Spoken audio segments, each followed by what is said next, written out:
They handed my brother the keys to a brand new Tesla, red bow, applause, photos. Then they tossed me the keys to a dented old car and said, "Be grateful."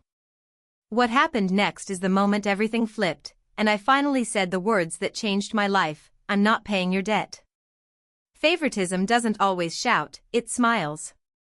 Growing up, I learned early who the golden child was and who was expected to sacrifice quietly. When my parents rewarded my brother's irresponsibility and handed me leftovers, they thought I'd keep playing my role. They were wrong. This is the story of how I chose self-respect over approval and drove away free. This wasn't just about cars. It never was. The Tesla was simply the most visible proof of something I'd felt my entire life but was never allowed to say out loud. It represented years of selective patience, endless second chances, and soft landings that were always reserved for him. Every time he failed, the story was rewritten in his favor. He was young, stressed, figuring things out. His mistakes were framed as chapters in a growth journey. Mine, on the other hand, were treated like character flaws. From a young age, the expectations were clear without ever being spoken. I was the one who had to be responsible, predictable, and grateful. If I struggled, I was told to push harder. If I succeeded, it was simply what was expected of me. There were no celebrations, no applause, just the quiet assumption that I would keep carrying my weight and, eventually, some of his too. Love didn't come with encouragement, it came with conditions. Be useful. Be agreeable. Don't rock the boat. Every boundary I tried to set was met with guilt. When I said no, I was labeled selfish. When I asked for fairness, I was told I was keeping score. The irony was painful, because the score had always been kept, just not by me. It was tracked in who got bailed out, who got defended, and who was expected to understand. I was constantly reminded that family meant sacrifice, but somehow sacrifice only flowed in one direction. The old car wasn't just transportation, it was a message. It said, "This is what you get, and you should be thankful for it." It was a reminder that my role wasn't to be rewarded but to endure. While the Tesla symbolized belief in his potential, the old car symbolized confidence in my tolerance. They believed I would accept less, stay quiet, and keep moving forward no matter how uneven the road was. What hurt most wasn't the imbalance, it was the normalization of it. The way favoritism was wrapped in logic and delivered with smiles. The way I was praised for being low maintenance, as if needing less was a virtue instead of a survival skill I'd learned out of necessity. Over time, I began to question myself. I wondered if wanting equal treatment really did make me ungrateful. I wondered if standing up for myself meant I didn't love my family enough. But awareness changes everything. Once I saw the pattern clearly, I couldn't unsee it. The car became a mirror, reflecting years of emotional accounting I'd been forced to internalize. It showed me that my worth had been measured not by who I was, but by how much I could carry without complaining. And that realization hurt, but it also freed me. Because when you finally understand that the imbalance was never your fault, you stop trying to earn fairness from people who benefit from denying it. A week later, the real reason surfaced, and it came wrapped in concern, soft voices, and carefully chosen words. It wasn't an argument at first. It was a conversation at the kitchen table, the kind where everyone pretends it's casual, but you can feel the weight before anyone even speaks. They talked about stress. About pressure. About how hard things had become for my brother lately. No one mentioned the Tesla. No one mentioned the choices that led him here. They just looked at me like the solution had already been decided. They explained the debts. Slowly, as if easing me into the idea would make it feel reasonable. Credit cards. Missed payments. Loans taken for things he didn't need but wanted immediately. Every number they mentioned was followed by an excuse. He was young. He was figuring life out. He deserved some grace. I sat there listening, realizing how familiar this script was. Every consequence in his life had always been softened by someone else stepping in before it hit him. Then came the sentence I knew was coming, delivered like a moral lesson instead of a request. Family helps family. It sounded noble, almost sacred, the kind of phrase that shuts down debate. But underneath it was something uglier and far more specific. What they meant wasn't shared responsibility. What they meant was that I would carry the burden so he could keep his comfort. I would pause my goals, drain my savings, and absorb the stress, while he kept driving forward untouched. When I hesitated, the room shifted. The warmth cooled. My hesitation wasn't treated as caution or practicality, it was treated as betrayal. They reminded me of everything they'd done for me growing up, as if love was a ledger and this was the moment they were cashing in. They said helping him now would keep the peace and avoid embarrassment. What they didn't say was that my peace had never mattered in the first place. I felt the old pressure rise, that familiar urge to smooth things over, to be the reliable one again. For years, folding had been easier than standing firm. Saying yes had always bought temporary approval, even if it cost me long-term stability. But this time, something in me finally caught up with what my mind already knew. Paying his debt wouldn't help him. It would erase the lesson he needed to learn and reinforce the role I was trapped in. So I didn't raise my voice. I didn't argue.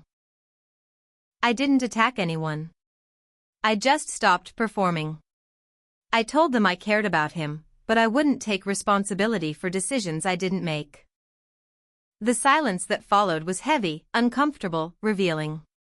In that moment, I saw the truth clearly. My value to them had been tied to what I was willing to give up.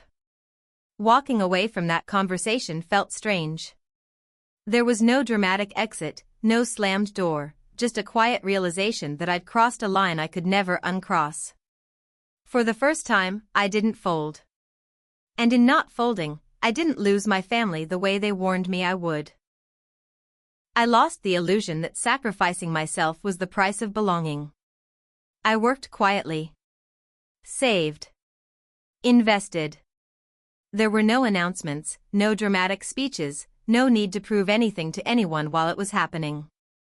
Just discipline in the background, late nights, careful decisions, and the kind of patience that doesn't look impressive until it's finished. While they laughed about my old car, I learned how to stretch a dollar, how to delay gratification, and how to build something solid instead of shiny. Every joke they made became fuel. Not anger, focus. I stopped explaining myself because explanations never change people who are committed to misunderstanding you. That old car became my classroom. It taught me humility, resilience, and perspective. I drove it to work, to meetings, to moments where I could have felt embarrassed, but I didn't. Because I knew something they didn't, I wasn't behind, I was preparing. I watched how easily money slipped through their fingers, how quickly excitement replaced responsibility, and I promised myself I'd never confuse rewards with success. Success, I learned, is quiet. It doesn't need witnesses. When the Porsche finally came, it wasn't a reaction, it was a result. I didn't buy it to compete or to provoke envy. I bought it because I could, because it fit into a plan I'd already built, and because it represented a chapter that closed without bitterness. Pulling up in that car wasn't about proving them wrong out of spite, it was about proving myself right. Right for trusting my instincts. Right for choosing patience over applause. Right for walking my own path even when it looked slower from the outside. The silence that followed said everything. No laughter. No jokes. Just a shift. Suddenly, the old car wasn't funny anymore. Suddenly, my boring choices looked intentional. And that's when the question came, half joking, half serious, about whether I'd still help with the debt. The same debt that came from choices I warned against. The same debt tied to indulgence I was never allowed. In that moment, I realized growth isn't just about money, it's about clarity. I didn't raise my voice. I didn't justify myself. I didn't list everything I'd endured or sacrificed. I simply said, no. I'm not paying for choices I didn't make. The calmness of it surprised them, and me. Because for the first time, I wasn't afraid of being misunderstood. I wasn't afraid of disappointing anyone. I understood that saying yes would erase every boundary I'd fought to build. That refusal wasn't rejection, it was self-respect. It was the line between being responsible and being used. Between love and obligation. I learned that you can care deeply and still refuse to carry someone else's consequences. And in that moment, standing there with everything I'd built on my own, I felt lighter than ever. Not because of the car, not because of the money.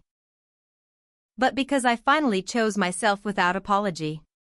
That sentence cost me comfort, but it gave me peace. And at first, I didn't even recognize the peace, because I had been trained to confuse comfort with love. Comfort was keeping the peace, biting my tongue, saying yes when I wanted to scream no. Comfort was being needed, even when it drained me. So when I finally drew that line, everything familiar disappeared. The calls slowed. The warmth cooled. The approval I'd been chasing my whole life vanished almost overnight. And that silence was terrifying. But in that quiet, something else showed up, clarity. Some relationships only survive when one person keeps sacrificing, and you don't realize it until you stop. When you're the one always giving, fixing, paying, forgiving, you start to believe that's just your role. You tell yourself it's love, or loyalty, or responsibility. But the moment you step back, the relationship doesn't adjust, it collapses. That's when the truth reveals itself. Not in arguments or dramatic exits, but in absence. In how quickly you're labeled changed, selfish, or ungrateful for simply choosing yourself.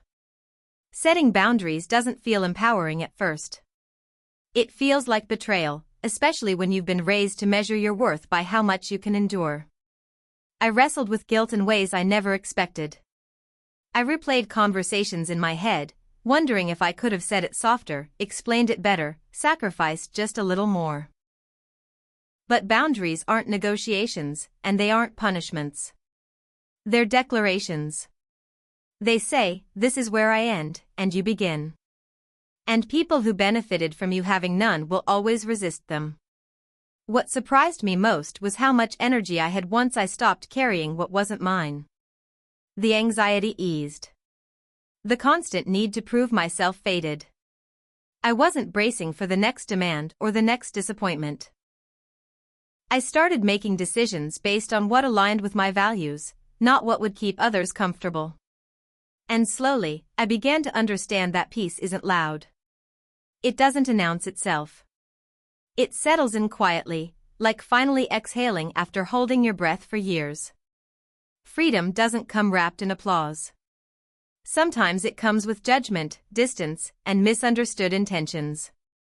But it also comes with self-respect, and that changes everything. When you respect yourself, you stop chasing validation from people who only valued your usefulness. You stop shrinking to fit roles that were never fair to begin with. You realize that love that demands your silence, your money, or your identity isn't love, it's control-wearing. A familiar face. In the end, I didn't lose relationships. I lost illusions. I lost the belief that I had to earn my place by overgiving. And what I gained was far more valuable than any car or status symbol. I gained the ability to look at myself without resentment. To say no without shaking. To choose peace, even when it costs comfort. Because a life built on boundaries may feel lonely at first, but it's honest. And honesty, paired with freedom, is a kind of wealth no one can take from you. If you've ever been the responsible one, the quiet one, the one expected to carry everyone else, hear this. You are allowed to win without guilt. You are allowed to say no. And sometimes, the most powerful thing you can drive away with is your self-respect.